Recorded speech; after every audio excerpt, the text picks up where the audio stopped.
따뜻한 뭔가 마음이 들고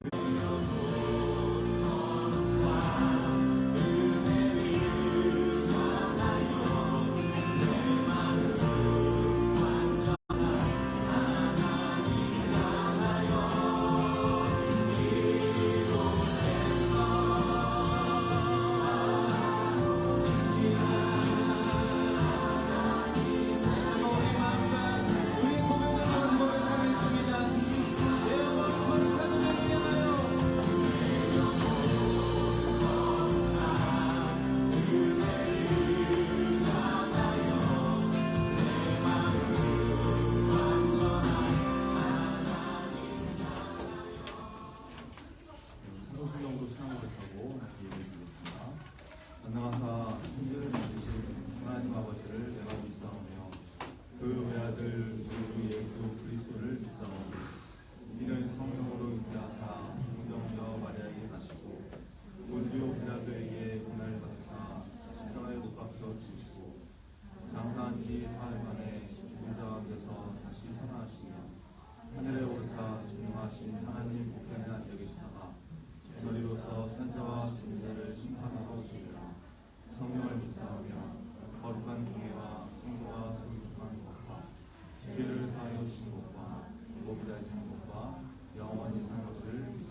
말씀 속에서 저희 삶의 방향이 되고 그런 갈림길에서 좋은 길을 택할 수 있는 그런 믿음 들게 해달라고 함께 기도해 주시겠습니다.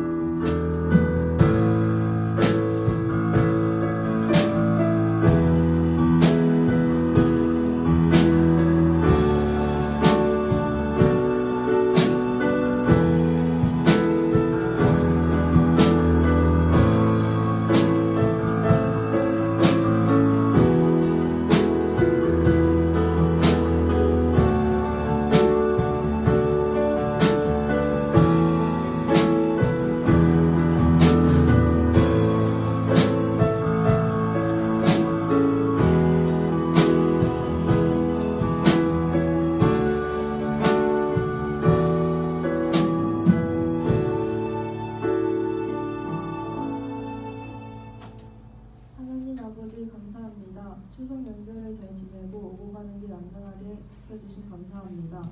오늘 오지 못한 사람들 다음 주에 나올 수 있게 도와주세요. 전도사님 설교하실 때 함께 해주시고 저희들이 집중하고 들은 말씀 일상생활에서도 기억하게 해주세요. 예수님 이름으로 기도드렸습니다. 아멘.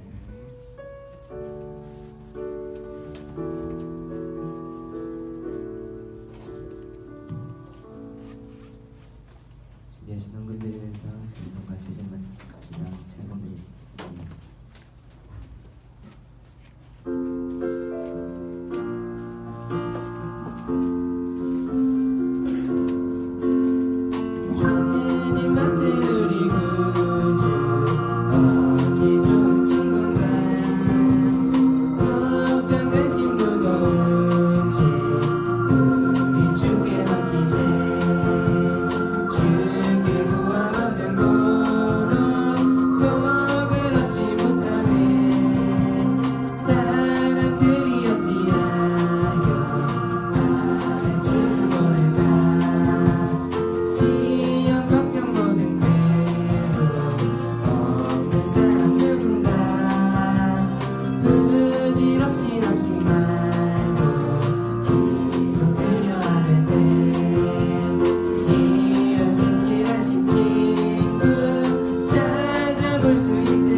아버지 하나님 감사합니다.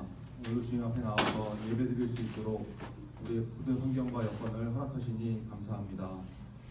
추석 연휴를 잘 보내고 하나님께 감사하는 마음으로 주님께 예배하러 나왔습니다. 우리의 마음을 받아주시고 하나님께 온전히 드리는 귀한 예배가 될 수 있도록 하나님 예배를 붙잡아 주시옵소서. 주님 앞에 나올 때 하나님의 은혜에 감사하여서 11조와 주일 헌금과 감사 헌금과 또 주차장 헌금과 건축 헌금과 여러 가지 모양으로 하나님께 귀한 예물을 들고 나왔습니다.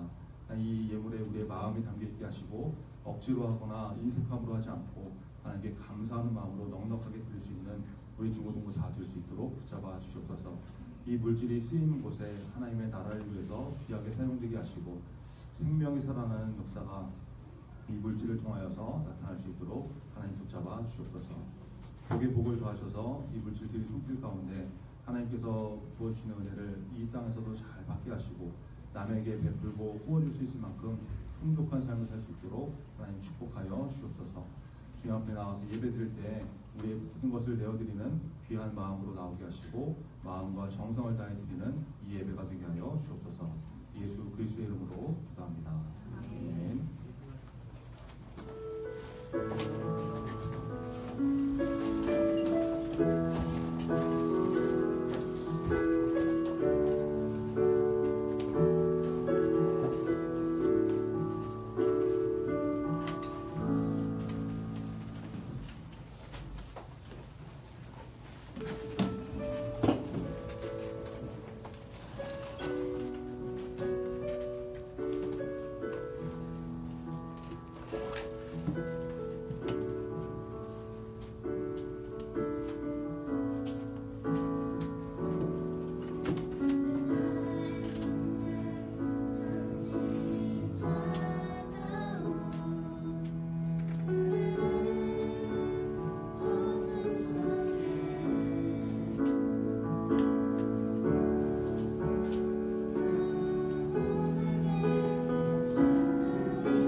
주 오늘 간신입니다.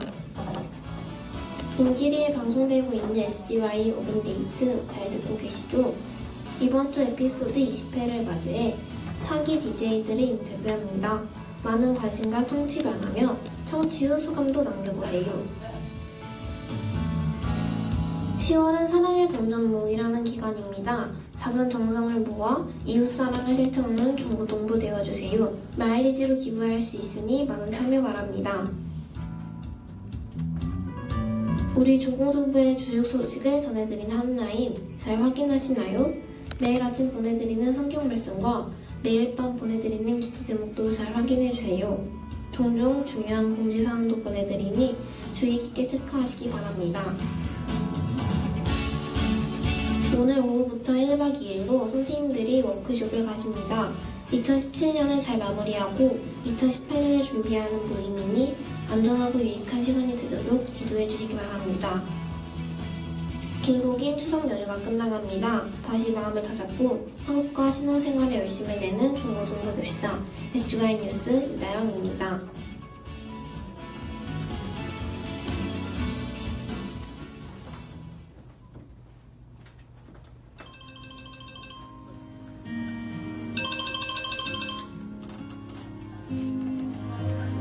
여보세요? 인성아. 내다. 웬일이야? 야, 씨. 반말은. 야, 목사님이다. 그래. 니 잘 있었나? 아이고, 너 힘들구나. 그래, 교회에서 너 진짜 계속 안 보여가지고. 야, 오늘 목사님하고 한번 볼 수 있어? 내가 오늘은 바쁜데? 바쁘긴? 야, 니 공부도 안 하잖아. 아이고, 니 진짜 힘들구나. 야, 이번에 고3 수련회 있는데 너 혹시 있어? 야, 진짜 좋은데. 야, 너 진짜 옛날에 하나님 진짜 많이 찾고 기도도 많이 하고 하나님 앞에서 울기도 많이 하고 은혜도 많이 받았었잖아. 아유, 같이 찬양하면 진짜 좋은데. 야, 이번 수련회 진짜 꼭 같이 갈 수 없을까?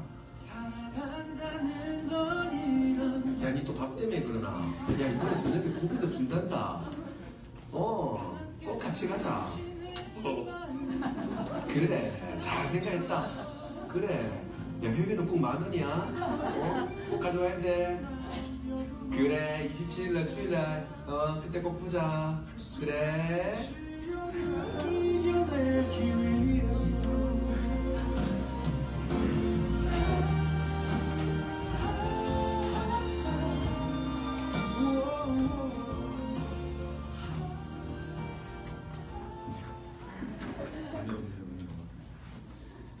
고3 수련회를 하는 교회도 있는 거 알죠? 고3이 숫자가 좀 많아져서 나중에 고3 수련회를 할 수 있는 그런 날이 오면 좋겠습니다. 추석 잘 지내셨어요? 얼굴이 밝네요. 이제 내일 학교가 될 텐데. 자, 우리 주보 한번 같이 보시죠. 주보 보시고 웨스트민스터 성유회입니다. 다시 읽고 생각해보겠습니다. 오늘 문 39번인데 제가 읽도록 하겠습니다. 문 39번. 하나님이 인간에게 요구하시는 것은 무엇입니까? 하나님이 인간에게 요구하시는 것은 하나님이 얘기하신 뜻에 순종하는 것입니다. 하나님께서 우리에게 요구하시는 것은 다른 것이 없습니다. 하나님의 말씀을 순종하고 하나님 뜻대로 사는 거, 그거면 되는 거죠. 우리가 그 삶을 살기 위해서 이렇게 애쓰고 있는 거고 믿음 생활을 열심히 하는 줄로 알고 합니다. 세상은 자꾸 다른 길을 제시하고 또 쉬운 길, 편한 길, 그냥 편안한 인생을 살라고 얘기하지만 성경은 그렇게 얘기하고 있지 않습니다. 오늘 말씀을 통해서 좀 나누게 될 텐데 하나님께서 바라시는 그런 삶을 살 수 있도록 우리 인생이 그렇게 한 걸음 한 걸음 나아가게 해달라고 우리 좀 같이 기도하고 또 예배를 위해서 같이 기도하고 그런 시간 좀 가졌으면 좋겠습니다. 같이 기도하죠. 오늘 주시는 말씀 잘 듣고 깨닫게 하시고 하나님께 주신 은혜로 회복되는 인생이 되게 해달라고. 우리가 좋은 길, 편한 길만 찾아다니는 것이 아니라 하나님께서 원하시는 그 삶을 살 수 있도록 한 걸음 한 걸음 나가는 그 믿음의 사람이 되게 해달라고 우리 예배를 위해서 말씀 듣기 위해서 같이 기도하겠습니다. 하나님 감사합니다.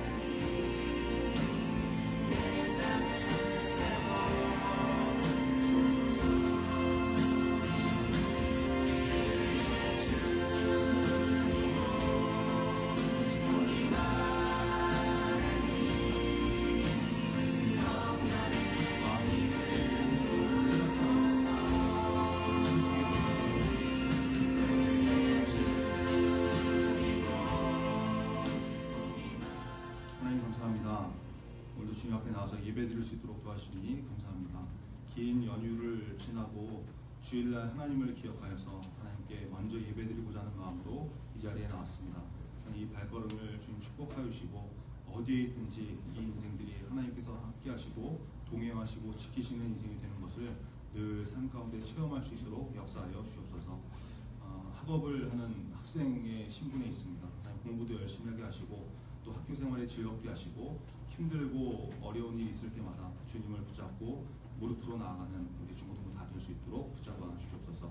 좁은 길로 가는 하나님께 주신 사명의 길, 믿음의 길로 갈 수 있는 우리 모두가 되게 하여 주옵소서.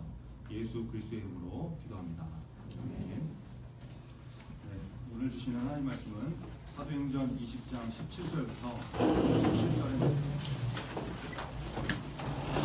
사도행전 20장 17절부터 37절 저와 여러분이 한 절씩 읽어보겠습니다. 바울이 밀레도에서 사람을 에베소로 보내어 교회 장로들을 청하니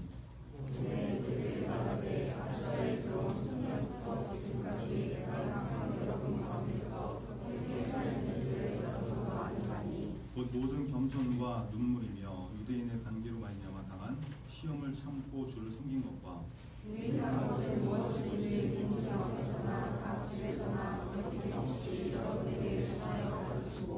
유대인과 헬라인들에게 하나님께 대한 회개와 우리 주 예수께 대한 우리 주 예수 그리스도께 대한 믿음을 증언한 것이다.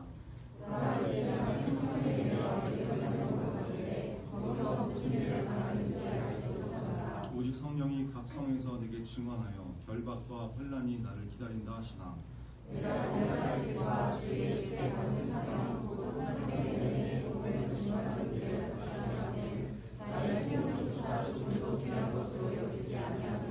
보라 내가 여러분 중에 왕래하며 하나님의 나라를 전파하였으나 이제는 여러분이 다 내 얼굴을 다시 보지 못할 줄 아노라.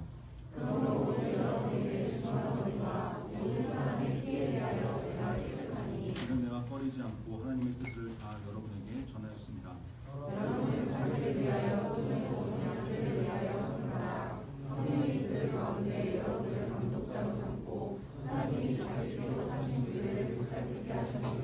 내가 떠난 후에 사나운 이리가 여러분에게 들어와서 그 양떼를 아끼지 아니하며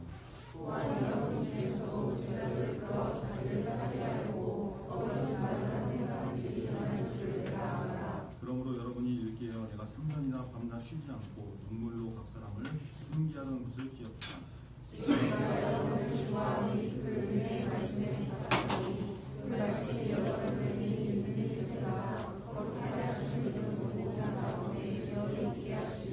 내가 아무의 은이나 금이나 의복을 탐하지 아니하였고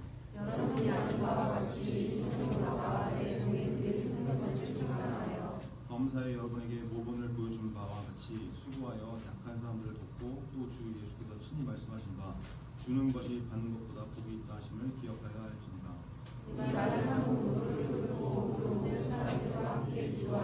다 크게 울며 바울의 목을 안고 입을 맞추고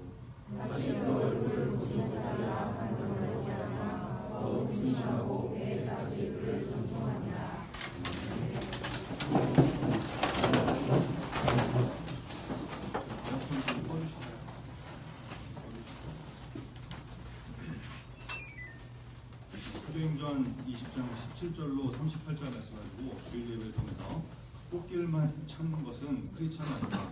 꽃길만 찾는 것은 크리스천이 아니다라는 제목으로 하나님 말씀 거겠습니다. 사도행전 23번째 시간입니다. 오늘 본문은 바울이 에베소 교회의 장로들을 불러서 마지막 설교를 하는 장면이죠. 고별 설교인데 사도 바울의 모습을 통해서 믿음의 사람은 어떤 길을 가야 되는가, 세상이 말하는 꽃길을 찾아다닐 것인가, 아니면 예수님께서 말씀하신 좁은 길, 뭐 이렇게 헌신의 길, 믿음의 길을 갈 것인가, 그것을 좀 잘 듣고 결단하는 은혜가 있는 시간이 되길 바랍니다. 사도행전 20장에는 오늘 우리가 본문으로 이렇게 읽지는 않았지만 중요한 사건이 또 나오죠. 어제 사도행전 20장을 이렇게 읽어본 사람들은 알 텐데, 그 유두고라는 청년이 3층에서 떨어져 죽는 사건이 나오지 않습니까? 참 희한한 사건이 나오는데, 이 사건이 주는 영적인 의미를 좀 살펴보고 본문으로 이렇게 좀 들어갔으면 좋겠는데, 6절에 보니까 바울 일행이 빌립보에서 배를 타고서 드로아에 갔다 이렇게 나옵니다. 거기서 이제 일주일 동안 이제 머물게 됐는데, 그리고 이제 7절이 이어지죠. 오늘 7절 한번 같이 읽겠습니다.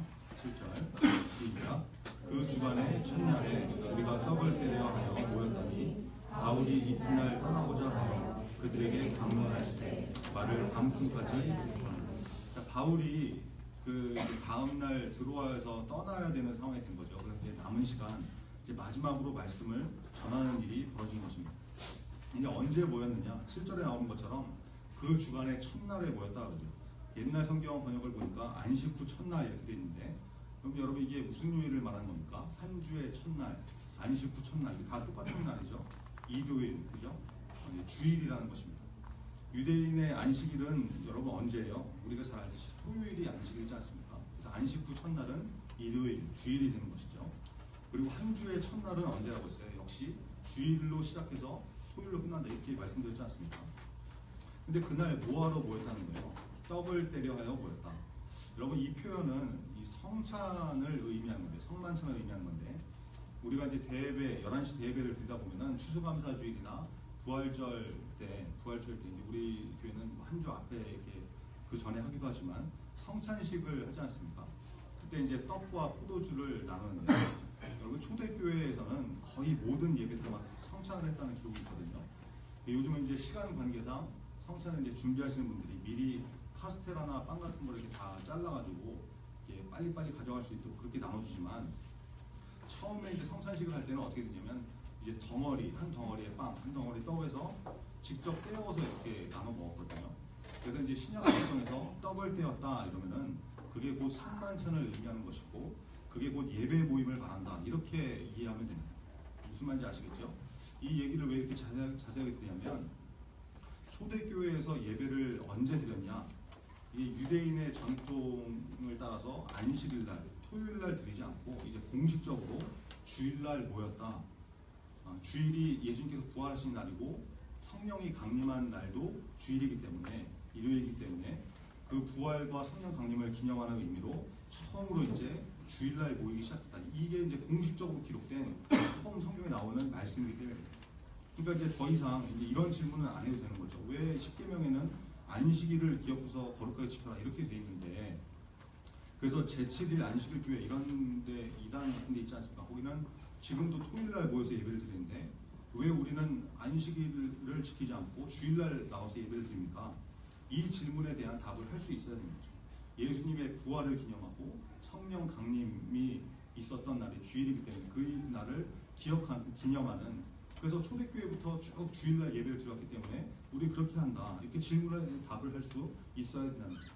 무슨 의미인지 아시겠죠? 자, 이제 바울이 말씀을 전하는데 밤중까지 설교를 쭉 이렇게 전하게 됩니다. 8절에 보니까 윗다락 이렇게 나왔죠. 윗다락. 그리고 뭐 등불을 많이 켰다 이러고. 여러분 보통 다락을 말하면은 그게 2층을 의미하는 거잖아요. 근데 윗다락이면은 이 다락에 또 위층이 있었다는 거죠. 그러니까 3층 건물이었다라는 걸 알 수 있는 거고, 등불을 많이 켰다 이걸 보면은 뭐 아마 규모가 있는 장소였다 이렇게 알 수 있는 거죠. 좁은 공간에 뭐 이렇게 정신없이 등불을 많이 켜놓지 않잖아요. 그러니까 등불을 많이 켜놓는 거는 그만큼 밝게 하기 위한 의미도 있겠지만 그곳이 장소가 상당히 넓은 곳이었다 이렇게 볼 수 있는 거죠. 그런데 무슨 일이 벌어지냐면 9절 한번 다시 읽겠습니다. 9절 시작. 유도고라는 청년이 창에 걸터 앉아있다가 깊이 졸더니 바울이 강론하기를 더 오래하매 졸음을 이기지 못하여 3층에서 떨어졌는데 일으켜보니 죽었느니라. 여러분 유두고라는 청년이 나오죠. 이 당시에는 이제 이름만 보면 이 사람의 신분이 어떻다라는 걸 알 수 있다고 하지 않습니까? 그래서 뭐 브리스길라 그러면은 귀족 출신이 로마 귀족 출신이었고 막 이런 얘기 했었잖아요. 우리나라도 옛날에 그랬었죠. 양반이 쓰는 이름이 있고 이제 하인들이 쓰는, 상놈들이 쓰는 그 이름이 있지 않습니까? 삼월이라든지 삼돌이, 개똥이고 이런 막 지은 이름들. 이런 이름을 하인들이나 쓰지 양반들이 쓰지 않잖아요. 그죠? 이게 그런 것처럼 이 유두고라는 이름만 딱 보면은 이게 이제 이 이름 뜻이 복되다, 다행하다 이런 의미인데 이건 이제 헬라 시대에 하층민 계급들에서 이렇게 썼던 그런 이름이라고. 그러니까 하층민, 유두고라는 청년이 예배의 자리에 와 있었다는 거죠. 근데 자세가 어떠했습니까? 창가에 걸터 앉아 있었다. 이제 다락방에 환기를 하기 위해서 작은 창문을 만들어놨는데 거기에 이제 걸터 앉아 있었다는 거예요. 그러니까 어떤 학자들은 이걸 이렇게 해석을 해요. 다락방에 사람들이 너무 많아가지고 자리가 없었다. 그래서 거기 앉았을 것이다. 이렇게 말을 하거든요. 뭐 정말 그럴 수 있죠. 그만큼 많은 사람들이 다락방에 모여서 예배드리고 바울이 이제 마지막 설교를 하니까 많이 모여서 도저히 자리가 없어서 창가에 앉았을 것이다. 이렇게 볼 수 있어요. 자, 근데 그 다음에 뭐라고 나옵니까? 창가에 걸터 앉았다가 이 청년이 어떻게 했어요? 깊이 졸더니. 여러분 보통 졸았다 그러면 깜빡 조는 거죠. 깜빡 졸아서 뭐 이제 누가 이렇게 툭 치거나 뭐 소리가 나면 금방 놀라서 깨우지 않습니까? 근데 깊이 졸았다 이거는 골아 떨어졌다, 잤다 이런 거거든요. 그러니까 예배 시간에 자리를 이상한 데 잡았고 졸았는데 깊이 졸았다, 잤다. 그러더니 바울이 설교를 더 오래 하다가 졸음을 이기지 못하고 꾸벅꾸벅 하다가 창에서 바깥으로 떨어져 버린 거예요. 윗다락이었죠. 3층이었죠. 그 요즘 뭐 3층 집의 높이 정도까지는 아니겠지만 그래도 3층이면 꽤 높은 높이잖아요. 거기서 떨어져서 죽어버린 거예요. 예배 도중에 이런 불미스러운 사고가 벌어진 것이죠. 누가 여기 졸다가 이렇게 턱 깨고 졸다가 이거 놓쳐가지고 밑으로 떨어져도 이렇게 분위기가 산만해질 텐데 사람이 떨어져 죽었으니 이 예배가 제대로 되겠습니까? 완전히 지금 불미스러운 사고가 벌어진 거예요. 어떤 성경학자들이 이렇게 말해요. 유두고가 하층민이었기 때문에 하루 종일 뭐 일하고 너무 피곤한 몸으로 예배 자리에 나왔는데 예배가 길어지니까 졸다가 떨어져서 죽은 사고다. 뭐 그럴 수 있죠. 맞는 해석이고 충분히 그렇게 해석할 수 있죠. 근데 여러분 여기서 우리는 영적인 메시지를 찾아야 되는 거예요. 첫 번째 뭐냐? 예배를 드리는데 창가에 걸터 앉은 자리 선정에 문제가 있다는 거죠. 사람이 너무 많아서 뭐 어쩔 수 없이 거기 앉았다. 그럴 수 있죠. 근데 왜 하필 거기냐? 하필 사람이 뭐 이렇게 정상적으로 앉을 수 있는 자리가 아닌데 왜 거기 앉았는가? 아무리 자리가 없어도 그렇지 좀 자리가 거기밖에 없었는가? 아무리 봐도 그건 아니거든요. 뭐 어디 문가에 서 있든지 여러분 앉는 자리도 중요한 거예요. 중요한 거. 여러분 예배 시간에 내가 어디 앉느냐 한번 잘 살펴보시기 바랍니다. 여러분 전도사는 대예배 때 거의 항상 이렇게 앞자리에 앉거든요. 이제 여러 가지 이유가 있어서 그러는데 이제 뭐 피켓 전도하고 뭐 차량 운행해가지고 늦게 오면은 이제 못 하는 경우도 종종 있지만 진짜 이렇게 거의 대부분 이렇게 앞자리에 앉으려고 하거든요. 근데 진짜 앞자리에 앉으면은 다른 거 신경 쓰이는 일도 거의 없고 예배에 집중하기가 굉장히 쉬워요. 굉장히. 맨날 뒤에 앉는 사람들은 이해가 안 되겠지만 앞자리에 한번 앉아보세요. 정말 쉬워요. 오후 예배 때는 또 이제 뭐 여러 가지 이유가 있어서 저는 이제 주로 맨 뒤쪽에 앉는데 거기 앉아 있으면은 사람들이 막 들락날락거리고 앞에 왔다 갔다 하는 거 다 보이고 애들 뛰어다니고 다른 사람 뒤통수 막 보이고 엄청 산만해요. 엄청 산만해. 그래서 뒤에 앉아 있으면은 진짜 웬만큼 집중하지 않으면은 초집중하지 않으면 예배 드리기가 쉽지 않더라고요. 예배 잘 드리기가 쉽지 않아요. 여러분 우리 중고등부는 요즘 거의 자유석으로 이렇게 앉고 그러는데 습관적으로 뒤에 앉거나 늦게 와서 뒤에 앉는다든지 구석으로 이렇게 피해 앉는다든지 이러면은 한번 생각해 보세요. 내가 왜 거기 앉는가? 나는 왜 그 자리를 선호하는가? 쉽게 졸기 위해서 그런 건지 옆 사람이랑 얘기하기 편해서 그런 건지 예배에 집중하는 것과 다른 이유로 그 자리를 선택한다고 하면 여러분 한번 생각해 봐야 됩니다. 무슨 말인지 아시겠죠? 자리 선정 중요하다는 것입니다. 두 번째, 유두고의 자세가 문제죠. 말씀을 듣는데 졸았다, 깊이 졸았다.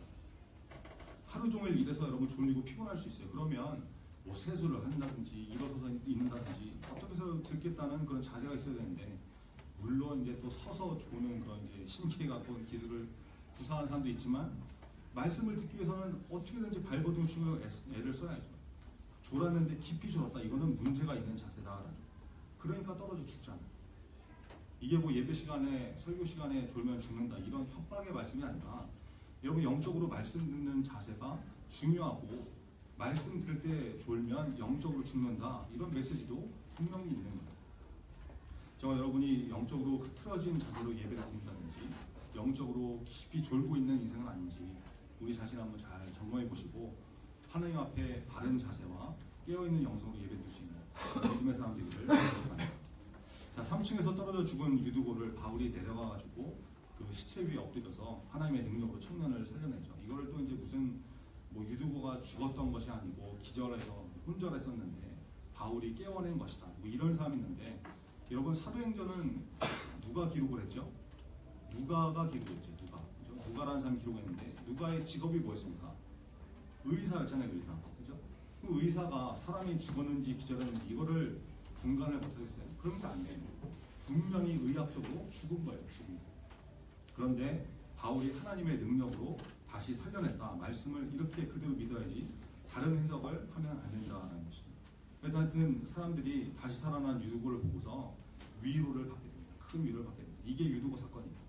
우리 중고등부가 이 말씀을 통해서 예배 때 자리를 잡는 그런 선택하는 문제, 또 예배 때 집중하는 그런 것도 좀 이렇게 잘 예배에 집중될 수 있게, 예배를 잘 들 수 있게 자리도 잡고 말씀 들게 집중할 수 있고 영적으로 이렇게 졸고 자는 것이 아니라 싱싱하게 끼어있는 그런 믿음의 사람 되기를 간절히 바랍니다. 우리 17절 한번 같이 읽겠습니다. 17절 시작. 바울이 밀레도에서 사람을 에베소로 보내며 교회 장로들을 청하니 이제 바울이 오순절 전에 예루살렘으로 가기 위해서 여정을 이제 서두르게 됩니다. 그래서 밀레도라는 항구 도시에 이제 도착해서 머물면서 거기서 이제 에베소 교회에 사람을 보내죠. 그래서 거기 에베소 교회에 있는 장로들을 좀 밀레도로 와달라고 부탁을 하게 됩니다. 이 밀레도와 에베소는 한 45km 정도 떨어진 그런 곳인데 이 바울이 직접 가지 않고 여러 가지 이유가 있어서 직접 가지 않고 장로들한테 이렇게 좀 와달라고 청해서 밀레도에서 만나게 되는데 18절부터 21절까지가 이 에베소 교회 장로들을 만나가지고 지난 3년 동안 자기가 에베소에서 어떤 사역을 했었는지 어떻게 사역을 했는지 회고하는 말씀이 쭉 나오죠. 이 말씀을 잘 읽어보면 바울이 어떤 마음으로 사역을 했었는지 잘 알 수 있는 그런 장면들이 나옵니다. 그리고 22절부터 24절은 이제 바울이 예루살렘으로 갈 것을 알리는 내용이 나오는데 우리 22절 한번 같이 보겠습니다. 22절 시작. 보라 이제 나는 성령에 매여 예루살렘으로 가는데 거기서 무슨 일을 당하는지 알지 못한다. 여러분 사도 바울이 예루살렘으로 가는데 자기가 왜 간다라고 말하고 있습니까? 성령에 매여서 간다. 성령에 매여서. 내 마음대로 가는 것이 아니라 성령의 인도하심과 강권적인 이끄심이 있기 때문에 간다는 것이. 여러분 여기서 바울의 삶의 자세가 보여지지 않습니까? 바울은 성령의 인도하심에 따라 살았다는 것을 우리가 알 수 있는 것이죠. 그런데 그것이 억지로 한 것이 아니고 자발적으로 성령의 이끄심에 순종했다라는 것입니다. 여러분 오늘 주보에 나오는 우리가 같이 읽었던 그 웨스트민스터 소개입니다. 우리 같이 읽었잖아요. 하나님께서 우리에게 원하시는 게 무엇이라는 거예요? 하나님께서 우리에게 요구하시는 게 뭐다? 하나님 뜻에 순종하는 것이다. 그렇죠? 순종의 삶을 하나님께서 원하시거든요. 그런데 그게 억지로 마지못해 되는 것이 아니라 기꺼이 되는 거예요. 자발적으로 되는 거. 이게 여러분 성령의 메인 인생이라는 거예요. 우리 자신을 돌아봐야 되겠죠. 나는 어떠한가? 내 인생을 내 의지로 내 마음대로 사는 존재인가? 아니면 하나님 뜻대로 살려고 발버둥치는 존재인가? 성령의 인도하심으로 사는 존재인가? 사도 바울의 모습을 보면서 우리 자신을 점검해 봐야 되지 않겠습니까? 이 말씀을 통해서 나는 어떠한 인생을 살고 있는지, 내 마음대로 살고 있는지, 성령의 인도하심 따라 살고 있는지 점검해 볼 수 있는 저와 여러분 되길 바랍니다. 23절과 24절 한번 같이 읽겠습니다. 23절, 24절 시작. 오직 성령이 각 성에서 내게 증언하여 결박과 환난이 나를 기다린다 하시나 내가 달려갈 길과 주 예수께 받은 사명 곧 하나님의 은혜의 복음을 증언하는 일을 마치려 하면 나의 생명조차 조금도 귀한 것으로 여기지 아니하노라. 여러분 이게 참 놀라운 일이죠. 성령님께서 바울한테 앞으로 어떤 일이 있을 것이다 라고 넌지시 알려주셨어요. 이미 대략적으로 알려주셨는데 그게 뭐라는 것입니까? 결박과 환난이 너를 기다리고 있다. 어려움 당하게 된다는 것이죠. 네 앞길에 뭐 상급이 있고 칭찬이 있고 환영과 환대가 있을 것이다. 이렇게 얘기를 해도 그렇게 그런 말을 듣고 가도 위로가 될까 말까 한데 지금 어떤 상황이에요? 어려움과 고난이 너를 기다리고 있다. 이걸 성령님이 알려주셨다. 꽃길이 아니야. 말 그대로 고생길 환하게 열린 그런 삶이었다. 그런데 바울은 여러분 어떻게 합니까? 그 길로 달려간단다. 왜요? 그 험한 길이, 복음 전하는 길이 예수님께 받은 사명이기 때문에. 그래서 심지어 내 생명까지도 조금도 귀한 것으로 여기지 않고 그 길 가겠다라고 고백하고 있는 것이죠. 여러분 사도 바울은 꽃길, 편한 길, 쉬운 길 이런 거 찾고 대접받고 환영받는 길, 대로처럼 열린 그런 길을 가는 인생을 살려고 한 것이 아니라 고생길이라는 것을 뻔히 아는데도 주님이 주신 사명이니까 그 길 가겠다라는 것이죠. 여러분 한동안 꽃길이라는 말이 참 유행했었죠. 우리나라에서 꽃길. 세상은 자꾸만 우리에게 그런 메시지를 전해줍니다. 꽃길만 걷자. 꽃길만 걷게 해줄게. 이런 사람이 제일 좋은 사람처럼 멋진 사람이라고 선전하고 다닙니다. 근데 여러분 성경은 우리에게 꽃길을 말하지 않아요. 마태복음 7장 13절과 14절에 보니까 예수님께서 이렇게 말씀하시죠. 좁은 문으로 들어가라. 멸망으로 인도하는 문은 크고 그 길이 넓어 그 그리로 들어가는 자가 많고 생명으로 인도하는 문은 좁고 길이 협착하여 찾는 자가 적습니다. 이거 예수님이 너네 꽃길만 걷자 이러지 않으셨다는 거예요. 오히려 좁은 문, 좁은 길 그게 바른 길이면 거기로 가라는 것이죠. 쉬운 길, 넓은 길, 꽃길만 찾아다니는 것은 여러분 세상이 제시하는 법칙입니다. 그것을 따라 사는 것은 믿음의 사람이 아닌 것이죠. 지금부터 여러분 훈련하고 연습하지 않으면 점점 더 어려워지게 될 거예요. 내가 지금은 안 하지만 나중에 크면 어른이 되면 말씀 지키고 신앙대로 살겠다, 믿음 생활 하겠다. 여러분 그게 그냥 말처럼 쉽게 되는 게 아니라니까요. 그래서 여러분한테 전도사가 바르고 닳도록 주일을 지켜라, 11조 생활해라, 하루 한 장으로 성경 읽는 거 하고 하루에 한 번이라도 좀 시간 내서 기도하는 거 해라. 여러분한테 계속 말합니다. 권면하고 인증하라고 표에다 이름 적으라고. 여러분 지금부터 훈련하지 않으면 점점 더 어려워진 삶을 살 수밖에 없다니까요. 세상은 자꾸 꽃길 걸으라고 하니까 편한 길, 쉬운 길. 저와 여러분이 어렵고 힘든 길이어도 그것이 하나님께서 원하시는 길이라고 합니다. 성령님이 인도하시는 길이라고 하면 기꺼이 걸어가고 달려갈 수 있는 구별된 믿음의 사람 되기를 간절히 바랍니다. 바울이 이제 에베소 교인들을 다시는 만나지 못할 것을 알았죠. 그래서 이제 마지막 말씀을 전하는데 28절 같이 읽겠습니다. 28절 시작. 여러분은 자기를 위하여 또는 온 양떼를 위하여 쓴다. 성령이 그들 가운데 여러분을 감독자로 삼고 하나님이 자기 피로 주신 교회를 보살피게 하십니다. 이게 여러분 바울이 지금 에베소 교회 장로들을 향해서 하는 말씀인데 이게 동일하게 교회를 위해서 세움받은 우리 자신에게도 주시는 그런 말씀이기도 하죠. 남의 말씀으로 듣지 말고 나한테 주신 말씀 드려야 되는데 교역자는 물론이고 선생님들, 임원들, 리더들 교회를 섬기도록 세움받은 사람들에게 다 적용되는 그런 말씀입니다. 여기서 교회의 개념이 나오죠. 교회는 어떤 곳이다? 하나님이 독생자 예수 그리스도를 십자가의 값을 치르고 사신 곳이 바로 교회다. 여러분 여기서 말하는 교회가 뭡니까? 외형적인 건물을 말하는 것이 아니죠. 에클레시아, 하나님의 부르심을 받은 선택받은 사람들, 구별된 사람들, 성도 이것을 말합니다. 그게 교회다. 이 교회. 그런 교회를 섬기도록 세움받은 사람들은 사람이 세우고 임명하고 너 좀 할래 이렇게 사는 것이 아니라 성령님께서 세우셔서 교회를 보살피도록 맡기셨다는 피값을 주고 사신 교회를 여러분한테 맡기셨다라는 거죠. 사명이다, 사명. 그래서 그 길이 꽃길이 아니고 결박과 환란이 있는 그런 어려운 길이어도 기도하면서 때로는 버티면서 성령께서 주신 힘으로 감당하면서 나가는 그런 모습이 있어야 됩니다. 저를 비롯해서 선생님들, 임원들, 리더들 힘들 때가 있으시죠. 아마 거의 항상 힘들지 않을까 생각되는데 이 일을 성령님께서 맡기셨다는 믿음을 가지고 잘 견디시고 승리하며 나갈 수 있는 저와 여러분들을 간절히 바랍니다.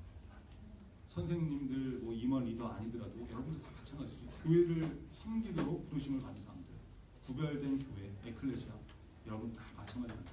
나한테 적용할 말씀드려서 하나님 앞에 그렇게 나갈 수 있는 믿음의 사람 되길 바랍니다. 29절과 30절 같이 읽겠습니다. 29절 30절 시작. 내가 떠난 후에 사나운 이리가 여러분에게 들어와서 그 양떼를 아끼지 아니하며 또한 여러분 중에서도 제 아들을 끌어 자기를 따르게 하려고 억울하진 말을 하는 사람들이 일어날 줄 내가 알고. 앞으로 이제 에베소 교회를 어지럽히고 혼란스럽게 만드는 거짓 선지자, 이단 이런 존재들이 나타날 것을 경고하는 말씀이죠. 그런 자들의 특징이 있는데 양떼를 아끼지 않는, 그리고 자기를 따르게 하는, 그래서 예수님의 제자를 만든 것이 아니라 자기 제자를 만드는 일을 하는 사람들이 나타난다. 그리고 하나님의 말씀을 이상하게 해석하고 왜곡하는 거짓 가르침으로 억울하진 말을 해서 교회를 혼란스럽게 만든다. 자기를 따르게 만든다. 교회는 여러분 사람이 드러나면 안 되는 곳이라고 했죠. 사람이 주목받고 사람이 드러나고 사람이 이끌어가는 곳이 아니다. 근데 교회를 어지럽히는 악한 지도자들은 그런 일을 한다는 거죠. 자기를 따르게 하고 사람들이 자기 제자가 되게 만든다. 자기가 하나님 노릇하고 그렇게 자기에게 순종하게 만든다. 그죠? 근데 사람들은 그것을 또 분별하지 못하고 이게 맞나 싶어가지고 앞에서 얘기하니까 또 그런가 보다 하고 다 따라가고 이러니까 문제가 생기지 않습니다. 그래서 그런 문제가 생기지 않도록 어떻게 하라는 거예요. 31절과 32절에 나오는데 같이 읽겠습니다. 31절, 32절 시작. 그러므로 여러분이 일깨어 내가 3년이나 밤낮 쉬지 않고 눈물로 각 사람을 회개하는 것을 기억하라. 지금 내가 여러분을 주와 및 그의 은혜의 말씀에 부탁하노니 그 말씀이 여러분을 능히 든든히 세우사 거룩하게 하시는 이는 모든 자 가운데 기업이 있게 하십니다. 바울이 3년 동안 밤낮 쉬지 않고 가르쳤던 말씀을 기억해라 라는 말씀을 하나님 말씀이 거짓된 선지자들의 가르침에 속지 않게 든든히 세우고 흔들리지 않게 한다. 이 말씀이죠. 여러분 진짜를 알면 속지 않습니다. 그렇죠? 위패 감별사들이 그 위조 지폐 찾아내고 감별하는 위패 감별사들이 훈련받는 방법이 뭐라고 했어요? 슈퍼노트, 가짜 돈 연구하는 것이 아니라 진짜를 연구하는 거죠.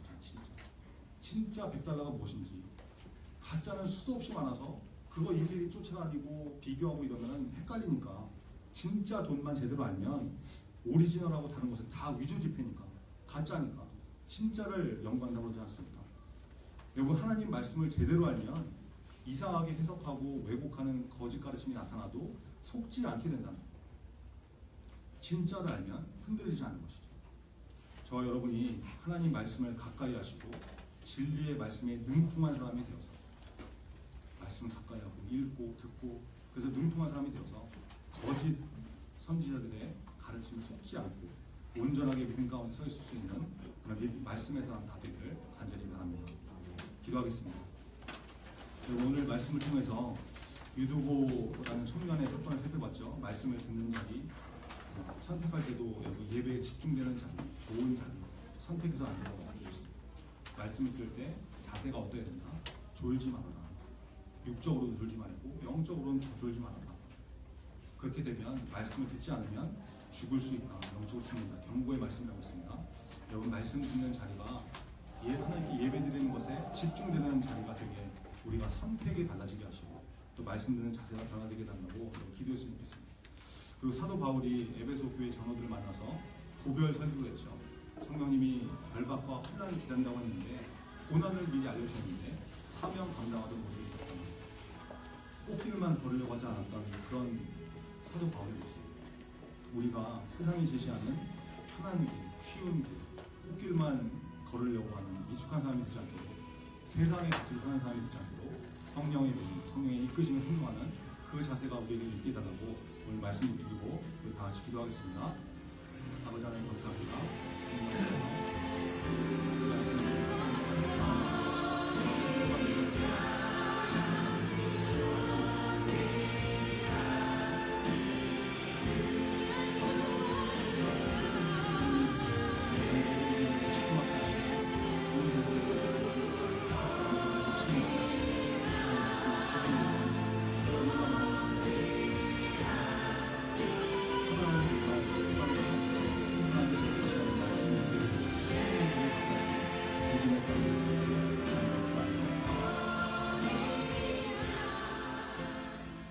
감사합니다. 오늘 말씀을 통해서 우리에게 주신 메시지가 있을 줄 압니다. 각 사람에게 깨달아진 대로 순종하며 나갈 수 있도록 붙잡아 주시옵소서.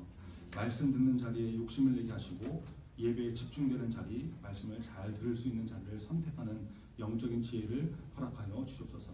말씀 들을 때 영적으로 졸지 않게 하시고 깨어있게 하셔서 하나님께서 나에게 무슨 말씀하시는지 잘 듣고 깨달을 수 있는 그래서 순종의 길로 나갈 수 있는 우리 중고등부 다 될 수 있도록 붙잡아 주시옵소서. 세상은 꽃길을 걸으라고 합니다. 편안한 길, 쉬운 길, 넓은 길로 가라고 하지만 성경은 그렇게 말씀하지 않습니다. 우리가 세상의 기준으로 우리의 삶의 방향을 정하는 것이 아니라 하나님의 말씀을 기준하여서 하나님께서 원하시는 길로 걸어갈 수 있는 믿음의 사람 다 되게 하여 주시옵소서. 성령의 메인 인생이 되게 하시고 모든 선택이 하나님의 말씀 기준으로 선택될 수 있는 믿음의 청소년 다 될 수 있도록 붙잡아 주시옵소서. 그 길을 갈 때 하나님 어려움과 고난이 있을지라도 성령님 의지하고 하나님을 붙들므로 말미암아 기쁨으로 기꺼움으로 나갈 수 있는 우리 모두가 되게 하여 주시옵소서. 예수 그리스도의 이름으로 기도합니다. 아멘. 하늘에 계신 우리 아버지여, 이름이 거룩히 여김을 받으시오며 나라의 마옵시며 뜻이 하늘에서 이루어지듯이 땅에서도 이루어지며 오늘날 우리에게 공할 양식을 주시고 우리가 우리에게 죄 지은 자를 사하여 준 것 같이 우리 죄를 사하여 주시고 우리를 시험에 들게 하지 마시고 다만 악에서 구하옵소서.